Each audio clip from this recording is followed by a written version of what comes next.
नमस्कार बच्चों, इस वीडियो लेक्चर में हम लोग 35 मल्टीपल चॉइस क्वेश्चंस को डिस्कस करेंगे जो कि जनरल अवेयरनेस और जनरल साइंस टॉपिक से रिलेटेड होंगे। और ये क्वेश्चन जो हैं पहले भी केवीएस पीआरटी में, टीजीटी में, ठीक है, उड़ीसा टीईटी में, स्टेट के जो टीईटी के एग्जाम्स होते हैं और बहुत सारे कॉम्पिटिटिव एग्जाम्स में ये आ चुके हैं, तो सबके लिए बहुत ज़्यादा इंपॉर्टेंट होने वाले हैं। तो चलिए स्टार्ट करते हैं। फर्स्ट क्वेश्चन में देखते हैं फर्स्ट क्वेश्चन क्या कह रहा है। तो देखिए फर्स्ट क्वेश्चन में कहा गया है for instant energy athletes take. तो देखिए एथलीट जो होते हैं अगर उनको इंस्टेंट एनर्जी चाहिए होती है तो क्या लेते हैं, तो सुक्रोज लेते हैं। सुक्रोज में मेनली क्या होता है, कार्बोहाइड्रेट्स होते हैं, इसीलिए लोग क्या लेते हैं, सुक्रोज लेते हैं। तो विटामिन सी, सोडियम क्लोराइड और मिल्क गलत आंसर है। नेक्स्ट पे आते हैं। क्वेश्चन नंबर सेकंड में कहा गया which Sufi saint dargah is at Ajmer.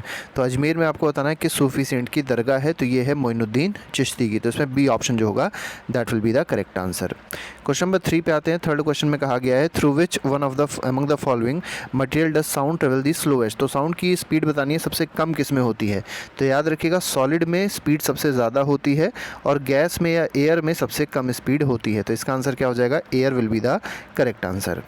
Next पे आएंगे क्वेश्चन नंबर फोर्थ। देखिए फोर्थ में कहा गया है द व्हील चक्र इन इंडियन नेशनल फ्लैग। तो इंडियन नेशनल फ्लैग में याद रखिएगा जो व्हील होता है, ठीक है, उसमें जो चक्र होता है उसमें कितनी तीलियां होती हैं, कितनी स्पोक्स होती हैं, तो ये होती है 24।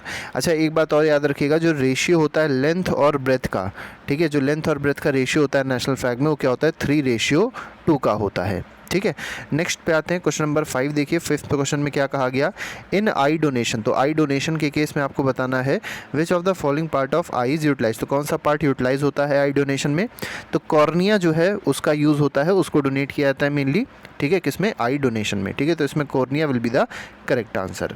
क्वेश्चन नंबर 6 पे आएंगे। 6 में कहा गया who among the following is not a tennis player.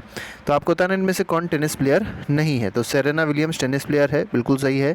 Steffi Graf भी हैं, मार्टिना नावरली टोवा भी हैं, ठीक है, लोवा भी हैं, ये भी आपकी टेनिस प्लेयर हैं। कौन नहीं है, तो रिकी पॉन्टिंग किससे रिलेटेड है, क्रिकेट से रिलेटेड है। तो इसमें जो सही आंसर होगा that will be Ricky Ponting. ये ऑस्ट्रेलिया के एक प्लेयर थे, अब हालांकि रिटायर हो चुके हैं। नेक्स्ट पे आएंगे क्वेश्चन नंबर 7 पे देखेंगे the number of chromosomes in a normal human body.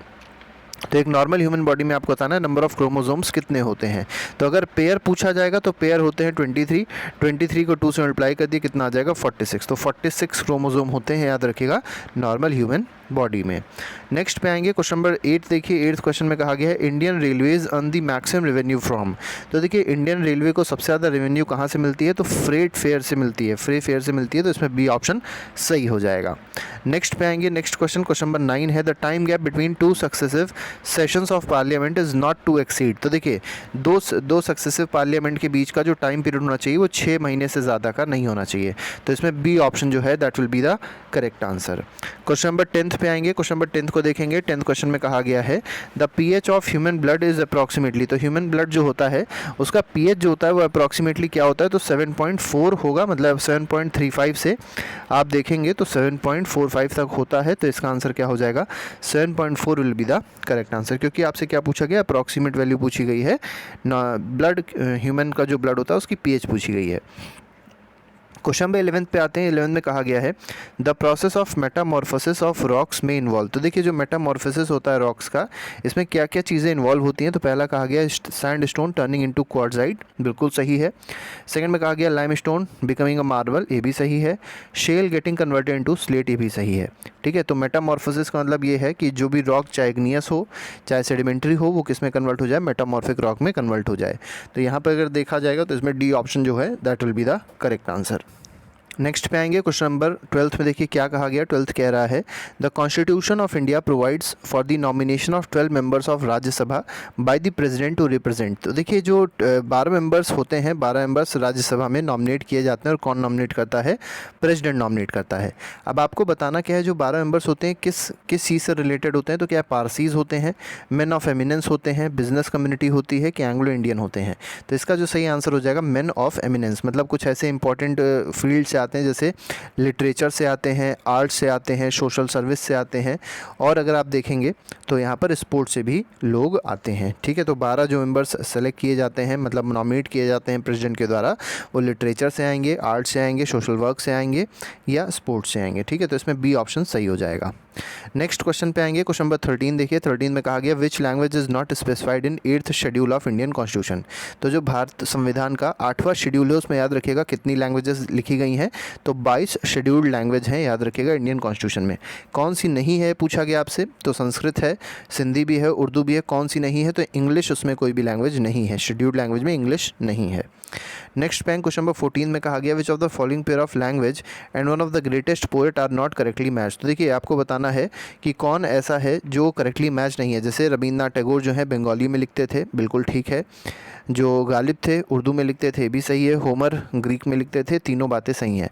लेकिन कालिदास का हिंदी दिया गया, गलत है। कालिदास किस में लिखते थे, तो संस्कृत में लिखते थे, ठीक है। तो इसमें संस्कृत होना चाहिए। तो कौन सा मिसमैच है, तो ए जो ऑप्शन है that is mismatch. Question number 15 पे आते हैं। 15 में देखिए क्या कहा गया, which of the following is concern with trade union, ठीक है। तो जो ट्रेड यूनियन से कंसर्न है वो कौन है, INTUC जो है, ठीक है। तो ये this is concern with trade union. Next पे आते हैं, world no tobacco day is observed on. तो देखिए वर्ल्ड नो टबैको डे किस दिन ऑब्जर्व किया जाता है, तो ये ऑब्जर्व किया जाता है 31 मई को, याद रखिएगा। 31 May is the correct answer for question number 16। तो ये किसके लिए हो जाएगा, नो टबैको डे जो है 31 मई को मनाया जाता है। नेक्स्ट पे क्वेश्चन नंबर 17 में देखिए 17 क्वेश्चन क्या कह रहा है, roof of the world is.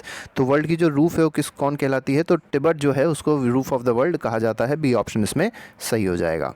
Question number 18 पे आते हैं। 18 कह रहा है the new bank of India has been merged with which bank. तो देखिए जो न्यू बैंक ऑफ इंडिया था उसको 1993 में मर्ज कर दिया गया था। किस बैंक के साथ मर्ज किया गया था, तो ये मर्ज किया गया था पंजाब नेशनल बैंक के साथ। तो इसमें सी ऑप्शन सही हो जाएगा। क्वेश्चन नंबर 20 में 19 में देखिए 19 कह रहा है where is the headquarter of international red cross committee. तो इंटरनेशनल रेड क्रॉस कमेटी का जो हेडक्वार्टर है वो कहाँ पर है, तो ये है जिनेवा में, ठीक है।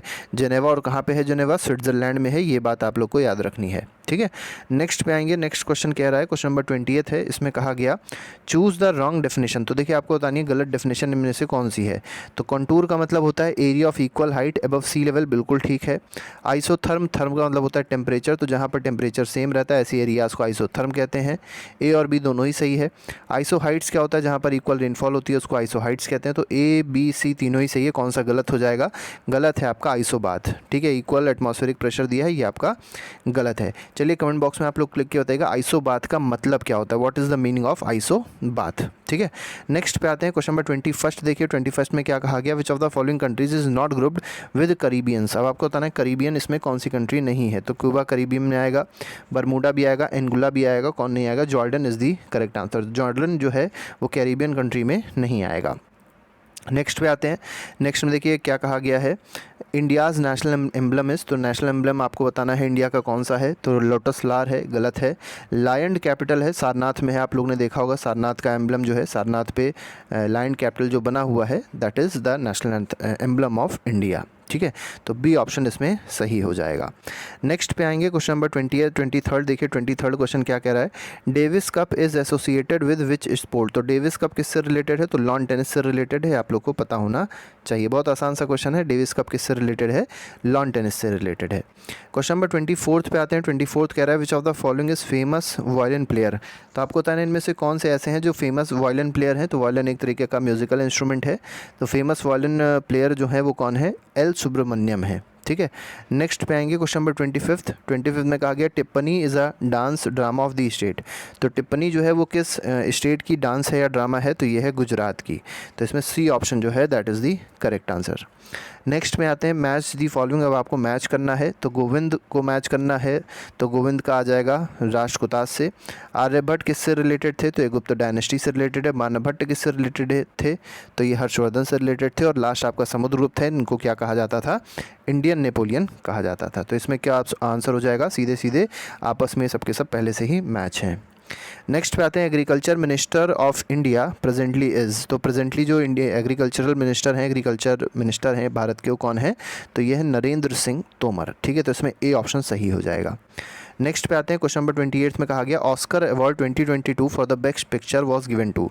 तो देखिए बेस्ट पिक्चर के लिए जो ऑस्कर अवार्ड दिया गया था वो किसको दिया गया था, कोडा को दिया गया था। तो इसमें बी ऑप्शन सही हो जाएगा।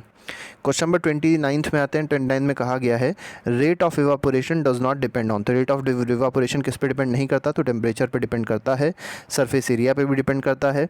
मास ऑफ द लिक्विड जो है उस पर अगर देखा जाए तो rate of evaporation mass of liquid पे डिपेंड नहीं करेगा। एयर प्रेशर पे डिपेंड कर सकता है, एयर प्रेशर ज़्यादा होगा तो कहीं ना कहीं रेट ऑफ इवापोरेशन तेज होगा। एयर प्रेशर को आप लोग ऐसे समझ सकते हैं विंड स्पीड, ठीक है। एयर प्रेशर क्या डिसाइड करेगी, विंड की स्पीड को डिसाइड करेगी, ठीक है। तो एयर प्रेशर चेंज होगा तो विंड की स्पीड चेंज होगी, तो रेट ऑफ इवापोरेशन भी चेंज हो जाएगा। तो इसमें जो सही आंसर है जिस पर डिपेंड नहीं करेगा वो क्या है, total mass of the liquid. Next पे आएंगे क्वेश्चन नंबर 38 में भी देखिए वही मैच द कॉलम बोला गया है। सोडियम बाइकार्बोनेट का फॉर्मूला याद रखिएगा। सोडियम बाइकार्बोनेट का फॉर्मूला होता है NaHCO3। बाइकार्बोनेट है ना, तो बाइकार्बोनेट में हो जाएगा NaHCO3 और इसको क्या कहते हैं, इसको कहते हैं बेकिंग सोडा, ठीक है। तो पहला वाला किसके साथ मैच होएगा, बेकिंग सोडा के साथ मैच होएगा। सोडियम कार्बोनेट है, सोडियम कार्बोनेट आपका क्या है, सोडियम कार्बोनेट मतलब नहीं सोडियम नहीं कैल्शियम कार्बोनेट है, कैल्शियम कार्बोनेट हो जाएगा CaCO3। तो ये मार्बल भी होता है और ये आपका चौक भी है, ठीक है। तो इसको 3 से मैच कर दीजिए। पोटैश एलम होता है, ठीक है, पोटैश एलम हो जाएगा।